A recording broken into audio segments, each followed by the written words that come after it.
So now, we are preparing our pizza, homemade hot wing pizza, guys. Ang dami-dami kong sahog dito. Ito naman ang pinakalas ay ang mushroom na. Oh, ang problema nito ngayon, paano ko siya buhatin? Patay. Paano ko siya buhatin? Ayan, oh guys. So, mushroom ito.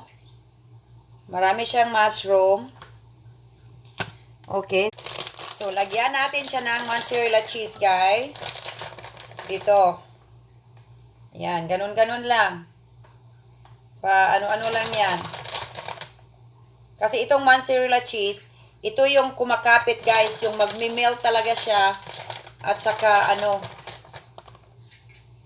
magmi-melt siya. Maganda itong mozzarella cheese. Oo. Tapos, dagdagan natin dito. Ito namang